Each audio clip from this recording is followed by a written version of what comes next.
अऊज़ु बिल्लाहि मिनश्शैतानिर्रजीम बिस्मिल्लाहिर्रहमानिर्रहीम rabbi ज़िदनी इल्मा rabbi इश्रह ली सदरी वयस्सिर ली अमरी वहलुल उक़दतम मिन लिसानी यफ़क़हू क़ौली वजअल ली वज़ीरा। अस्सलामु अलैकुम रहमतुल्लाहि व बरकातुहू।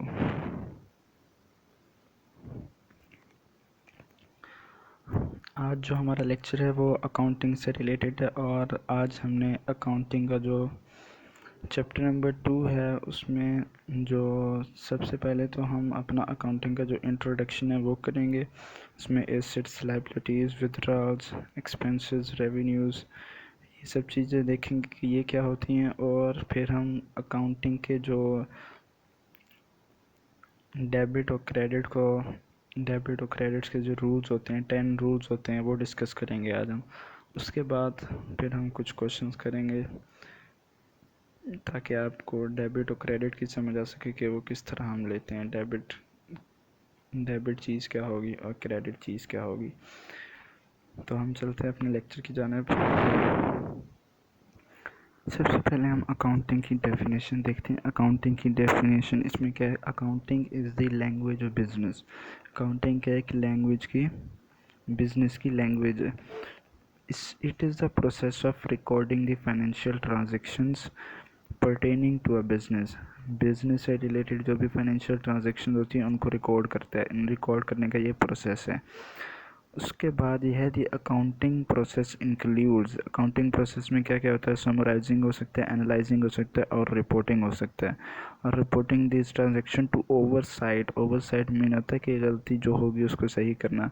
Agencies, regulators and tax collection entities, इनमें कोई गलती हो जाए तो वो जो अकाउंटिंग प्रोसेस होता है उसको समराइज़ करता है, एनालाइज करता है और रिपोर्ट करता है। कोई भी गलती हो जाए, जैसे कि एजेंसीज हो गई, रेगुलेटर्स हो गई और टैक्स कलेक्शन एंटिटीज़ हो गई, इनमें जो भी हमारे पास ट्रांजैक्शन के रिलेटेड कोई भी मिस्टेक होगी, कोई भी गलती होगी, वो अकाउंटिंग हमें समराइजिंग, एनालाइजिंग और रिपोर्टिंग के ज़रिए से सही करके देगा।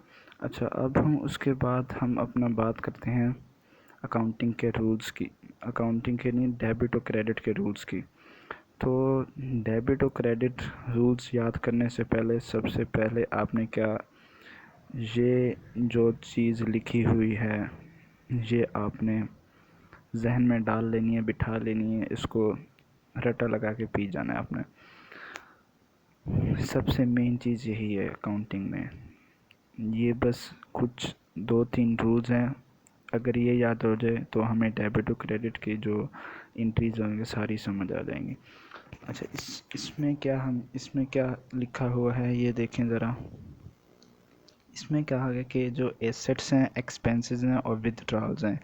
एसेट्स कोई भी हो सकते हैं, जैसे कि cash, land, building, plant, vehicles, tools, machinery, furniture, equipments, कुछ भी हो सकता है एसेट्स में। और एक्सपेंसेस कोई भी हमारे फ्लाइट एक्सपेंसेस हैं, चार्जेस हैं, फीस एक्सपेंसेस है, कुछ भी हैं। और विदड्रॉल्स क्या होते हैं? जो हम विदड्रा करवाते हैं। ये एसेट्स, एक्सपेंसेस और विदड्रॉल्स, इसमें एक्चुअल जो साइड या बैलेंस होता है वो हमारा डेबिट होता है। अगर इनमें इंक्रीज़ होगा तब भी ये डेबिट होगा, और अगर इनमें कमी होगी, पहले आप ये देख लें कि जो एसेट्स, एक्सपेंसेस और विदड्रॉल्स होते हैं, अगर इनमें इजाफा होगा तो ये डेबिट होंगे, अगर इनमें कमी होगी तो ये क्रेडिट होंगे। अच्छा, उसके बाद हम लाइबिलिटीज़, रेवेन्यूज़ और कैपिटल की बात करते हैं। लाइबिलिटीज़ हमारे पास क्या होती हैं? लाइबिलिटीज़ हम कहते हैं जो हमारी पेएबल होता है, जो हमारा कैश पेएबल होता है उसको हम लाइबिलिटी कहते हैं। जो हमें उधार देना होता है, जो हमने, उसको हम लाइबिलिटी कहते हैं। जो हमारा लोन होता है, जो वाजिबुल अदा होता है, उसको हम लोन कहते हैं। और रेवेन्यू क्या होता है? इनकम जो हमारी होती है उसको हम रेवेन्यू कहते हैं। और कैपिटल क्या होता है? इसको हम ऑनर्स इक्विटी भी कहते हैं। इसकी डेफिनेशन हम इस तरह ले सकते हैं कि the investment which is made by the owner into business is called capital. जो भी इन्वेस्टमेंट करेगा ऑनर बिजनेस में, उसको हम कहेंगे capital. The investment which is made by the owner into business is called capital. अच्छा, अब हम उसके बाद अगर हम एसेट की अगर हम देखें विदड्रॉल्स की डेफिनेशन क्या होगी, विदड्रॉल्स की डेफिनेशन होगी the amount which is taken away by the owner from the business for the personal use. जो कोई भी अमाउंट ऑनर बिजनेस से निकालेगा अपनी पर्सनल यूज़ के लिए, उसको हम क्या कहेंगे, विदड्रॉल्स कहेंगे। डेफिनेशन में दोबारा बोल रहा हूँ, the amount which is taken away by the owner from the business for the personal use is called withdrawals, या कुछ भी कह लिया, ड्राइंग्स, जो भी है। ठीक, अच्छा, ये हमने विदड्रॉल्स की डेफिनेशन देख ली, लाइबिलिटीज़ का बता दिया आपको, एसेट्स का बता दिया, कैपिटल का बता दिया, रेवेन्यू का बता दिया। अब जो इसमें सबसे जो याद करने वाली चीज़, पहले आप इसका एक्चुअल साइड या बैलेंस देखें। सिर्फ पहले आप इतनी बात देखें, जो एक्चुअल साइड और बैलेंस होता है। अगर हम एसेट की बात करें, अगर हम एसेट की बात करें, एक्सपेंसेस की बात करें और विदड्रॉल्स की बात करें, तो इनमें जो ये तीनों चीज़ें हमेशा डेबिट होती हैं। ठीक, ये तीनों चीज़ें क्या होती हैं, हमेशा डेबिट होती हैं। अगर अगर हम कहें इनमें इंक्रीज़ आ रहा है, तो अगर हम कहें कि एसेट्स हमारे इंक्रीज़ हो रहे हैं, एक्सपेंसेस हमारे इंक्रीज़ हो रहे हैं, विदड्रॉल्स हमारे इंक्रीज़ हो रहे हैं, तो हम कहेंगे कि ये डेबिट होते हैं। ठीक, तो अगर एक्चुअल साइड भी या बैलेंस भी इनका डेबिट होगा, अगर इनमें इजाफा होगा या एसेट्स में, एक्सपेंसेस में या विदड्रॉल्स में, तब भी इनमें जो इजाफा होगा वो डेबिट कहलाएगा। अगर इनमें एसेट्स में जो हमारा कैश, बिल्डिंग या लैंड, अगर इनमें कमी होगी या एक्सपेंसेस में कमी होगी या विदड्रॉल्स में कमी होगी, तो ये हमारे पास क्या होगा, क्रेडिट होगा। बस आपने ये बात रखनी है। और लाइबिलिटीज़, रेवेन्यूज़ और कैपिटल, इनकी जो एक्चुअल साइड या बैलेंस होता है वो हमेशा क्रेडिट होता है। ठीक, लाइबिलिटीज़, रेवेन्यूज़, कैपिटल, ये हमेशा क्या होते हैं, क्रेडिट होते हैं। और इनका जो, अगर इनमें इजाफा होगा तब भी ये क्रेडिट होंगे, अगर इनमें कमी होगी, इन याद रखना है कि जब कमी की बात आ जाएगी तो वो उल्ट हो जाएगा, वो क्रेडिट है तो डेबिट हो जाएगा, अगर डेबिट है तो क्रेडिट हो जाएगा। अब ये क्या था हमारे पास, जो लाइबिलिटीज़, रेवेन्यूज़ और कैपिटल था, एक्चुअल साइड इसकी क्रेडिट थी, इजाफा था तब भी क्रेडिट होगा, अगर इसमें कमी हो रही है तो ये हमारे पास क्या हो जाएगा, डेबिट हो जाएगा। अब मैं इन जो रूल्स हैं, ये जो 10 रूल्स हैं, ये जो हमने ऊपर बात की है इनकी, ये हमारे पास अप्लाई होंगे, जो हमारे पास 10 रूल्स हैं उसमें अप्लाई होंगे। जो हमारे पास 10 रूल्स हैं डेबिट और क्रेडिट के, डेबिट और क्रेडिट के जो भी हमारे पास रूल हैं उनमें ये अप्लाई होंगे। तो आपने ये जो बस दो सिंपल से ही रूल है ना, assets, expenses, withdrawals, actual side debit होगी, इजाफा होगा तो डेबिट होगा, अगर कमी हुई तो क्रेडिट होंगे। लाइबिलिटीज़, रेवेन्यूज़ और कैपिटल है, एक्चुअल साइड बैलेंस क्रेडिट है, इजाफा होगा तब भी क्रेडिट है, अगर कमी होगी तो डेबिट है। बस फिर अगर जब हमें ये याद हो गया तो हम जो हमारे पास 10 रूल्स हैं डेबिट और क्रेडिट के, हम वो आसानी से हम प्रिडिक्ट कर सकते हैं कि हमारे पास डेबिट कौन सा है, क्रेडिट कौन सा है। अगर हमें एक भी पता चल जाता है, अगर हमें एंट्री में एक चीज़ का पता चल जाता है कि ये डेबिट है या क्रेडिट हो, तो दूसरी हम खुद ही एज्यूम कर सकते हैं, ऑटोमेटिकली हमें पता चल जाएगा दूसरी साइड या डेबिट है या क्रेडिट है। अगर एक साइड डेबिट हो तो ऑटोमेटिकली दूसरी बात क्रेडिट होगी। और इसमें जो हमारे पास एक डबल अकाउंटिंग सिस्टम रूल होता है, जिसको हम कहते हैं डबल एंट्री अकाउंटिंग सिस्टम।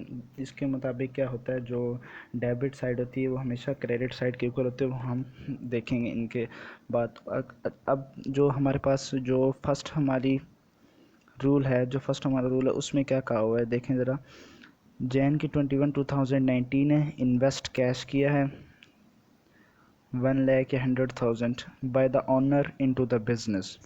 अब देखें ज़रा इसमें, अब उसने क्या किया है, कैश इन्वेस्ट किया है, तो किस में किया है, बिज़नेस में किया है। तो जो हमारे पास बिज़नेस में, जो हमारा बिज़नेस क्या होगा वो कैपिटल होगा। ठीक, मतलब ये डेफिनेशन भी इसकी, जो हमारे पास कैपिटल की डेफिनेशन थी, जो मैंने आपको डेफिनेशन बताई है कैपिटल की, वो क्या बताई है, the investment which is made by the owner into the business. तो वही डेफिनेशन का ही वही रूल है, रूल की तरह बन के आगे के, जो इन्वेस्टमेंट जो भी ऑनर करेगा बिजनेस में वो कैपिटल होता है। तो ये हमारे पास पूरी डेफिनेशन बन गई कैपिटल की। तो कैश हमारे पास इन्वेस्ट हो रहा है, तो हमारे पास कैश इन्वेस्ट हो रहा है, तो कैश किस में इन्वेस्ट हो रहा है? बिजनेस में। तो बिजनेस में जब इन्वेस्ट होगा तो बिजनेस में क्या होगा? इजाफा होगा। ठीक, जो हम इन्वेस्ट कैश करेंगे उससे बिजनेस में इजाफा ही होगा, कमी नहीं होगी। तो कैश हम जो एसेट्स में होगा वो हमारे पास इंक्रीज़ होगा। हमारे पास एसेट्स क्या होंगे? जब हम बिजनेस में कैश इन्वेस्ट करेंगे, जब कोई भी ओनर बिजनेस में कैश इन्वेस्ट करेगा तो हमारे पास एसेट्स में भी इजाफा होगा, और जो हमारा कैपिटल है, जो हमारा बिजनेस है, उसमें भी क्या होगा? इजाफा होगा। अच्छा, जो एसेट्स हैं, अब रूल्स में जाके देखें, मैं आपको शो करवाता हूँ। रूल्स में जाके देखें, अगर एसिड्स में इजाफा हो तो वो डेबिट होता है। ठीक, और अगर कैपिटल है, कैपिटल में अगर इजाफा हो तो वो क्या होगा? कैपिटल में इजाफा हो तो वो क्या होगा? क्रेडिट होगा। सिंपल सी बात। ठीक, जब हमें पता चल गया कि एसिड में इजाफा हो रहा है तो वो डेबिट है, तो सिंपली सी बात है, ऑटोमेटिकली हमें पता चल जाएगा कि जो दूसरी साइड है वो हमेशा क्रेडिट ही होगी। दोनों साइड डेबिट डेबिट नहीं होती, दोनों साइड क्रेडिट क्रेडिट नहीं हो सकती, डेबिट और क्रेडिट होते हैं। अच्छा, हम दूसरे रूल की बात करते हैं। अब दूसरा रूल में क्या कहता है वो? Jan 5 2019 की पे आ गया वो, purchase equipment for the 20,000 on the cash. तो वो क्या कर रहा है? परचेज इक्विपमेंट कर रहा है। जब वो परचेज इक्विपमेंट कर रहा है तो हमारा परचेज इक्विपमेंट क्या है? मैंने आपको इक्विपमेंट का बताया कि इक्विपमेंट हमारा क्या है? एसिड है। ठीक है, शो करवाता हूँ मैं आपको। इक्विपमेंट हमारा क्या है? एसिड है। ठीक, तो जब एसिड में इजाफा हो रहा है, तो एसिड में जब इजाफा हो रहा है तो क्या होगा? डेबिट। और कैश, क्योंकि हमने परचेज़ किए हैं इक्विपमेंट, किस पे किए हैं? कैश पे किए हैं। जब कैश पे हमने परचेज़ किए हैं तो कैश में ज़ाहिर सी बात है कमी आएगी। ठीक, जब कैश में कमी आएगी तो कैश हमारा क्या है? एसेट। जब एसेट में कमी आई, ये देखें, जब एसेट में कमी आई तो वो हमारे पास क्या आएगा? डेबिट होगा। ये था हमारा एसेट, और ये था जब हमें कमी आई तो हमारे पास क्या आ गया? क्रेडिट आ गया। ये आप अब अगर हमें ये वाले रूल्स पता होंगे, ये वाले रूल्स हमें पता होंगे, तभी हम जो हमारी 10 जो रूल्स हैं डेबिट और क्रेडिट के, वो हम सॉल्व कर सकते हैं। एक दफ़ा दोबारा मैं आपको समझा देता हूँ। परचेज हमने इक्विपमेंट किए हैं कैश पे, तो जब हमने इक्विपमेंट परचेज़ किए हैं तो इक्विपमेंट क्या है? एसेट है। जब हमने परचेज़ किए हैं तो उसमें एसेट में इजाफा होगा। जब एसेट में इजाफा हो गया तो रूल में जाके देखें, एसेट में जब इजाफा हो रहा है तो वो क्या है? डेबिट है। और कैश, दूसरी साइड पे क्या है? कैश। तो कैश में क्या हो रहा है? कमी हो रही है, क्योंकि जब हमने परचेज़ किया तो कैश हमें इन्वेस्ट करना पड़ा अपनी जेब से, तो हमारी कैश में क्या आ गई? कमी आ गई। तो जब कैश में कमी आ गई तो कैश क्या है? हमारा एसेट है।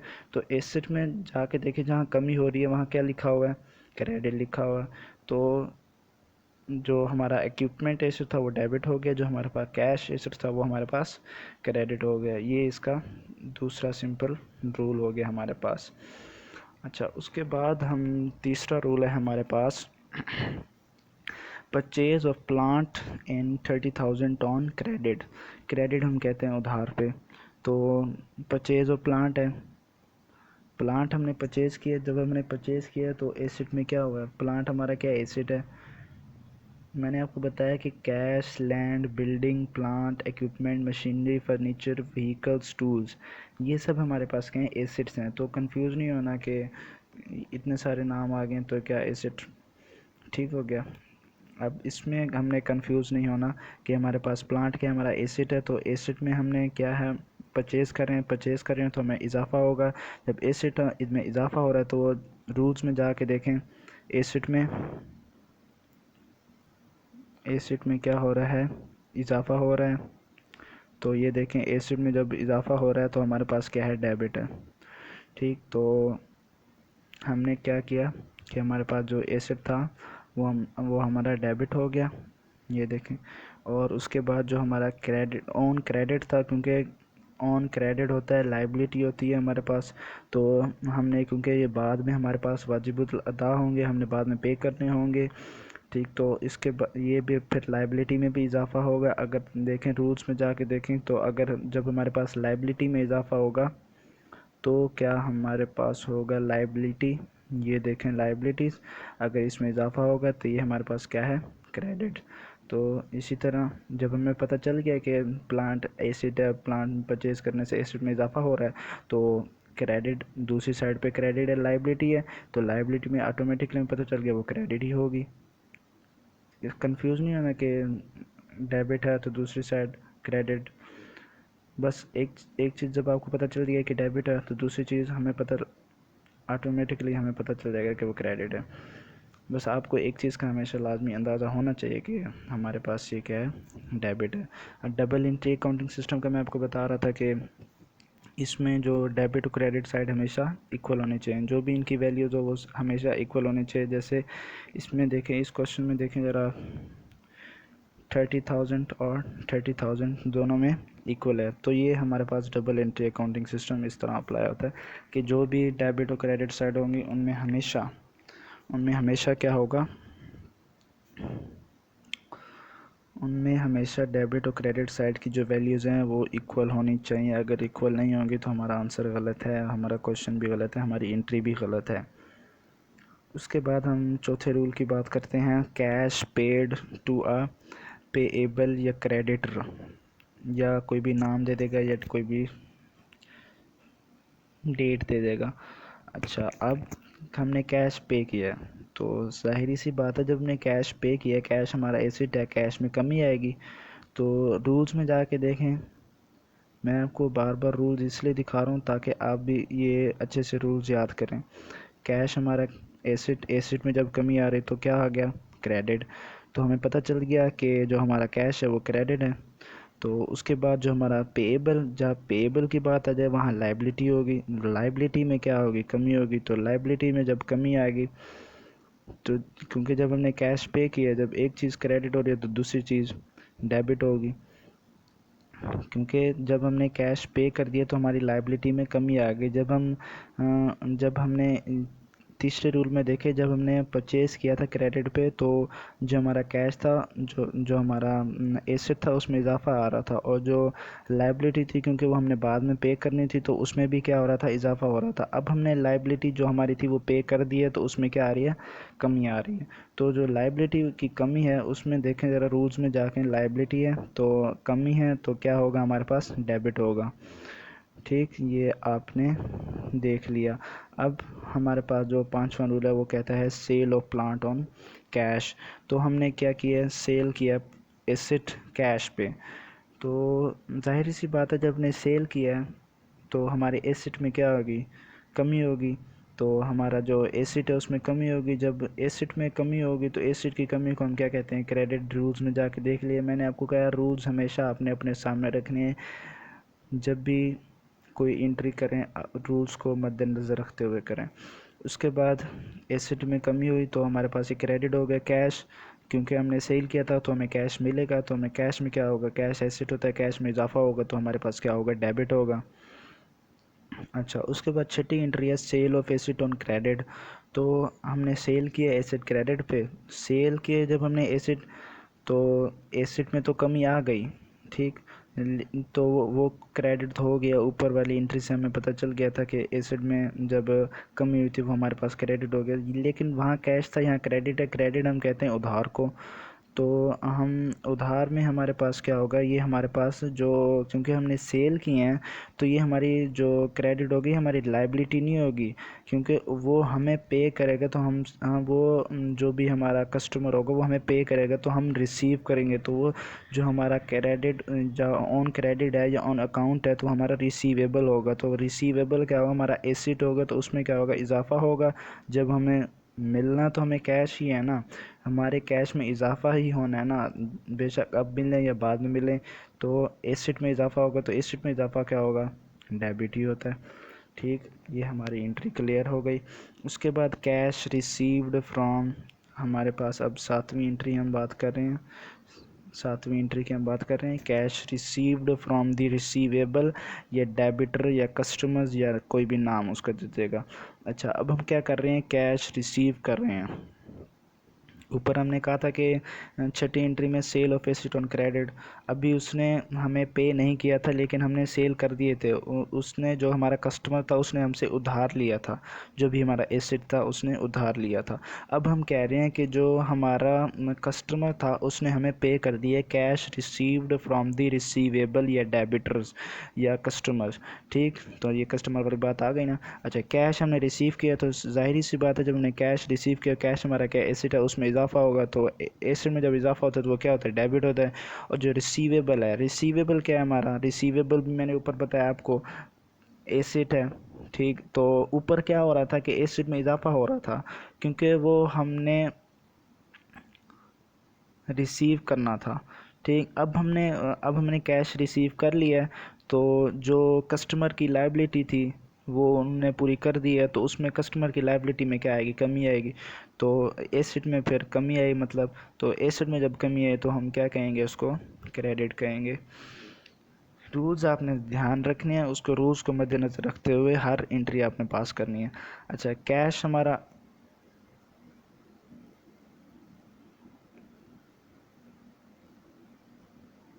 एंट्री समझ आ गई होगी। अब हम बात करते हैं 8वीं एंट्री की। 8वीं एंट्री में और 8वें रूल में वो क्या कह रहा है, कैश हमने विदड्रू किया by the owner for the personal domestic या हाउस होल्ड यूज़। तो हमने कैश क्या किया है, विदड्रा किया है। तो कैश में जो हमारा बिजनेस में जो हमारा कैश पड़ा हुआ था वो हमने विदड्रा किया है, तो हमारे कैश में जाहिर सी बात है कमी आएगी। तो जब कैश में कमी आए तो हमारा क्या होगा, रूल्स में जाके देखें, क्रेडिट होगा। सही, अब हम जो हमारा दूसरी तरफ वो क्या है हमारा विदड्रॉल्स। तो विदड्रॉल्स में क्या हो गया, इजाफा हो गया, या ड्राइंग्स में क्या होगा, इजाफा हो गया। तो विदड्रॉल्स हमारे पास डेबिट हो गया, कैश में क्या होगा, कमी होगी, तो कैश हमारे पास क्रेडिट हो गया। ये जो विदड्रा की हमारे पास एंट्री होती है ये हमेशा विदड्रा डेबिट होता है और कैश हमारे पास क्रेडिट होता है। ठीक, अगर हमेशा विदड्रा ऑनर जो है वो विदड्रा ही करता है। ठीक, तो विदड्रा में विदड्रॉल जो होंगे वो हमारे पास डेबिट होगा, और कैश में हमेशा जो बिजनेस से जो विदड्रा करेगा ऑनर, तो कैश में क्या आएगी, कमी आएगी। तो कैश हमारा एसेट है तो एसेट में कमी आएगी, तो वो हमारा क्या होगा, क्रेडिट होगा। अच्छा, उसके बाद हम 9वीं एंट्री की बात करते हैं। 9वीं एंट्री में क्या कहते हैं, एक्सपेंस हमने पे किया। तो जब हम एक्सपेंस पे किए मतलब कैश पे किया हमने। ठीक, तो कैश जब पे किया हमने, कैश में क्या आएगी, कमी आएगी। तो कैश की कमी एंट्रीज में जाके देखें तो कैश की कमी आएगी, तो कैश की कमी को हम क्या कहते हैं, क्रेडिट कहते हैं। तो जो एक्सपेंस होगा, एक्सपेंस में हमेशा इजाफा होता है, एक्सपेंस में कमी नहीं होती, ये आपने याद रखना है। एक्सपेंसेस में हमेशा इजाफा होता है, एक्सपेंसेस में कमी नहीं आती। एक्सपेंसेस हमेशा डेबिट होते हैं, और जो इसमें जो क्रेडिट है वो हमारा क्या होगा, कैश होगा। अच्छा, अब उसके बाद 10वीं एंट्री है। 10वीं एंट्री में हम कहते हैं रेवेन्यू रिसीव्ड। तो रेवेन्यू जब हमने इनकम रिसीव की है तो हमारा जो अपना अकाउंट है, अगर मैं कहता हूँ हमारा बैंक अकाउंट है, तो हमने उसमें रेवेन्यू अपनी रिसीव की है, तो कैश में क्या होगा, इजाफा होगा। तो कैश में इजाफा होगा तो उसको हम क्या कहते हैं, डेबिट कहते हैं। तो जो इनकम होगी, जो रिसीवेबल होगी हमारी, या रेवेन्यू होगी हमारी, उसमें भी क्या होगा, इजाफा होगा। तो जो इनकम या रेवेन्यू, उसको हम एंट्रीज़ में अगर जाके देखें तो हमारे पास क्या होता है, ये देखें ज़रा, रेवेन्यूज़, और ये क्या होगा, एक्चुअल बैलेंस क्रेडिट, या अगर इजाफा होगा तब भी क्रेडिट, क्योंकि रेवेन्यू में कमी तो नहीं आ रही ना। तो रेवेन्यू में क्या हो रहा है, इजाफा हो रहा है। कैश में भी क्या हो रहा है, इजाफा हो रहा है। तो ये देखें, एक नोट दिया हुआ है कि नोट में क्या लिखा हुआ है, नोट में लिखा हुआ है ये जो हमारे पास 9वीं और जो 10वीं एंट्री है एक्सपेंसेस की और रेवेन्यू की, ये हमेशा इंक्रीज़ होती हैं, ये हमें कभी भी डिक्रीज़ नहीं होंगी। एक्सपेंसेस कभी भी डिक्रीज़ नहीं होते, रेवेन्यूज़ कभी भी डिक्रीज़ नहीं होते, ये हमेशा क्या होती हैं, इंक्रीज़ होती हैं। ठीक, तो होप सो ये आपको 10 एंट्रीज़ हैं जो कि हमारे जो एंट्रीज़ जब हम करेंगे तो उनमें आपको बहुत हेल्पफुल होंगी और बेनिफिशियल होंगी। तो 9वीं और 10वीं एंट्री का आपने याद रखना है कि जो एक्सपेंसेस होते हैं और जो रेवेन्यूज़ होते हैं इनमें हमेशा इजाफा होता है। जब हम एक्सपेंस के पे करेंगे उसमें तो कैश में ज़ाहिर सी बात है हमने पे किया है तो हमारे पास कैश में कमी आएगी और वो क्रेडिट होगा एक्सपेंस, और जो रेवेन्यू एक्सपेंस हमें डेबिट हो जाएगा। और जो रेवेन्यू जब हम रिसीव की बात करेंगे तो उसमें कैश भी क्या होता है इंक्रीज़ होता है तो वो डेबिट होगा। और जो इनकम भी क्या होगी, रेवेन्यू भी क्या होगी, इंक्रीज़ होगी तो उसको हम क्या कहेंगे, वो हमेशा क्रेडिट ही होते हैं। ठीक, तो दे विल ओनली इंक्रीजेज, इसका मतलब आपको समझ आ गया कि जो रेवेन्यू एक्सपेंसेस होंगे वो हमेशा इंक्रीज़ होंगे। इसके बाद हम नेक्स्ट लेक्चर में जो मैं अपलोड करूँगा उसमें हम बात करेंगे क्वेश्चंस की, कुछ जो सेकंड चैप्टर से हम क्वेश्चन उठाएंगे और मैं आपको कम्प्लीटली एक क्वेश्चन समझाऊंगा जिसमें आपको समझ आ जाएगा कि एंट्रीज़ हम किस तरह पास करते हैं और किस टाइप के क्वेश्चंस आते हैं पेपर्स में। होप सो आपको ये 10 रूल्स समझ आ गए होंगे। इंशाल्लाह अगली बार एक नई वीडियो के साथ और एक नए टॉपिक के साथ हाजिर होंगे। अगर आप मेरे चैनल पर न्यू हैं तो मेरे चैनल को सब्सक्राइब करें ताकि आपको हर आने वाली नई वीडियो मिल सके, और बेल आइकन को ज़रूर दबा दीजिए और ऑल पे क्लिक कर दीजिए ताकि आपको हर न्यू अपडेट मिलती जाए, जो भी मैं अपलोड करूँ वीडियो आप तक फौरी तौर पर पहुंच जाए। याद रखिएगा। अल्लाह हाफिज़।